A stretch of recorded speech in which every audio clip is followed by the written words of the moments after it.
რომელ ფრონტზე შეიძლება რომ იყოს ადამიანი ამით ბრძოლის იმაში უკვე აღარ ვიცით, მაგრამ აი ზუსტად ამ ფრონტებთან დაკავშირებით გადმოვალ ახლა მარიკასთან კითხოთ, იმიტომ რომ მართლა რომელ ფრონტზე იბრძვის ხოლმე უკვე ვეღარ ვეწევი, იმიტომ რომ თან ეგ არის რომ ვინმეს რო აკავებენ ხოლმე, ხა ბევრი ადვოკატი არავინ არ მიწყენს, მაგრამ ამ ნაწილში მარიკაა ხოლმე ჩართული და პირველი რასაც ვაკეთებ, იმ წამსვე მარიკას წერდა, ოღონდ სულ მიგვირს რომ მაქსიმუმ 5 წუთში პასუხს ვცემს, ანუ საცალი ახლა ჩემთვის პასუხის გასაცემა თქვა, ამას ვფიქრობ, მაგრამ ну მოკლედ, ყველა მიმართულებით უნდა გკითხოთ, ამ მიმართულებითაც რაზეც ვსაუბრობთ, ამაში ჩართული ხარ, აი ამ აქციებში, რომელიც მეც ვფიქრობ, რომ ძალიან მნიშვნელოვანია, რაც უფრო ახლოდან ვეთქვით ყველას სათქმელს. გონია რომ ცოტას მაინც გაიგებენ, ან რაღაც დაფიქრდებიან და მეორე ნაწილი პატიმრები, რომელსაც ყოველდღე ეძებ და მე იცავს ხვებთან ერთად სასამართლოში, ხო?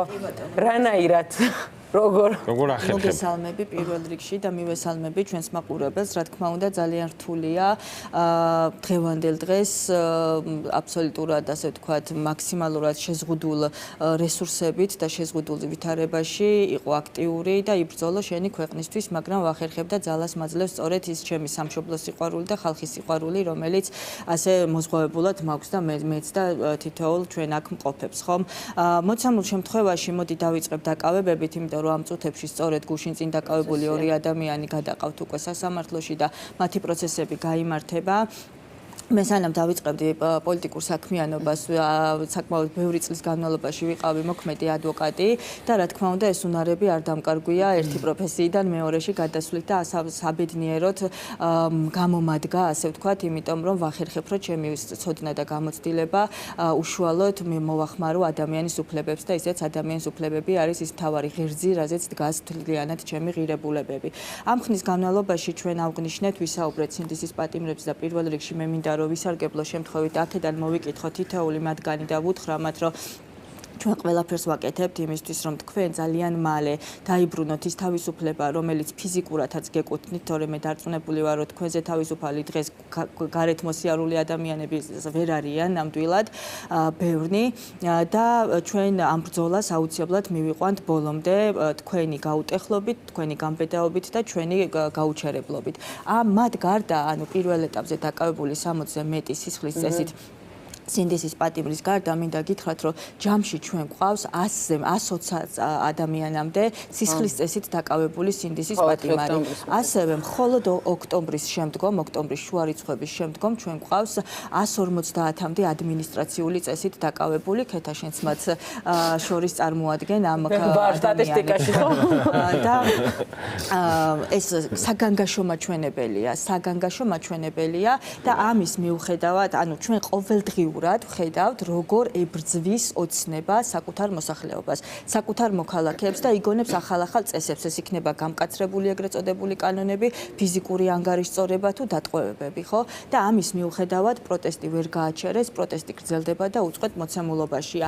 ის, რასაც ჩვენ ვხედავთ, ეხლა სათამაშოების ხელშიჭერის გამო რო იჭერენ უკვე ადამიანებს და ტროტუარებიდან იტაცებენ, ეს პირდაპირ მანიშნებელია იმის, რომ ხალხის გაუტეხლობა მუშაობს და მთავარია კანონი აღიაროს ხალხმა. ხალხს ეს კანონი არ უღიარებია, ხო მართალია? ამიტომ უწევთ უკვე ასობით პოლიციელის ჩაყენება, თვითონვე კეტავენ ქუჩებს, თვითონვე ტროტუარებზე აღარ აადგილებენ ადამიანებს და ეს ნიშნავს იმას, რომ კანონი, აბსურდული კანონი, რომელიც მიიღეს ვერ იმუშავა და ასევე აღიარებს ოცნების პრემიერი კობახიძე, როგორც ეს ჯარიმებთან დაკავშირებით აღიარა, ეს პროტესტი გრძელდება. რაც შეეხება ახლა ჩვენს აქტივობას, პროტესტი მგონია, რომ მაინც სახე უნდა ეცვალა ყველა შემთხვევაში და ძალიან დიდი მნიშვნელობა აქვს აი ესეთ, ასე ვთქვათ, პატარ-პატარა პროტესტებს და შინაარსობრივად დატვირთულ პროტესტებს. ჩვენი მიზანი არის კი მოვიაროთ ყველა საჯარო უწყება და ნახეთ განსხვავება რა არის სხვა პროტესტებისგან. ჩვენ მოძიებული გვაქვს სინდისის პატიმრების ადვოკატებთან ერთად სამართლებრივი ისტორიები. ძალიან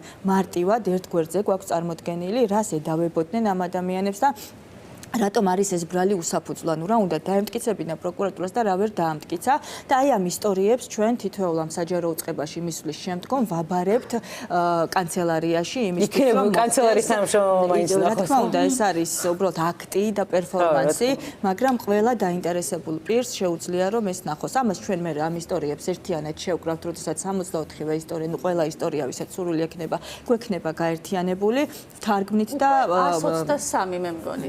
იმიტომ რომ ის განაჩენები ვიზეც არის განაჩენები, იმას ხო. გულისხმობ ამ ეტაპზე, იმიტომ რომ ჩვენ ხო არ ვიცით წინასწარ სხვა შემთხვევაში. ნუ წესით ვიცით, მაგრამ ნუ ყოველ შემთხვევაში ხან ხოლმე წესით ვიცით, თუმცა რა დარღვევები იქნება და რას ვერ დაამტკიცებს პროკურატურა, ამაზე მხოლოდ ვარაუდები შეიძლება იყოს.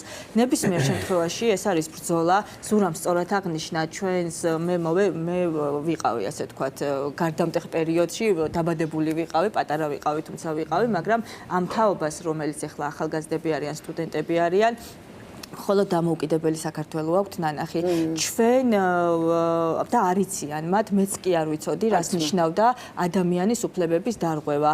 საერთოდ ადამიანის უფლებებს რო ვეუფლებოდი და ვსწავლობდი, მიკვირდა რომ ეს ხო ისედაც ესია მეთქი და რა არის აქ სასწავლი. თურმე ყოფილა, იმიტომ რომ ავტოკრატიულ სისტემებში და დიქტატორულ ქვეყნებში ადამიანის უფლებები არ არსებობს. რამდენადაც საერთოდ ადამიანს გამორიცხავს და გამჭვირვალობა არ უნდათ. მე ფულს ვერ მოიპარავენ, მე ვერ მიითვისებენ ამდენ თანხებს, ხელისუფლებას ვერ მიიტაცებენ და ასე შემდგომ. ამიტომ არ უნდათ დემოკრატია და ჩვენი მიზანია ამ ქვეყნის განვითარება, დემოკრატია და უკვე ვეღარ შევეხები ალბათ რო არ მეყოფა ემიგრაციასაც მინდა და შევხები და საერთო სასამართლოების შესახებ. მაგრამ ჩვენი ეთერი ხო იცით სუღია არის თქვენთვის და შესაბამისად ნებისმიერ დროს ძალიან დიდი მადლობა, ძალიან საინტერესო საუბრისთვის.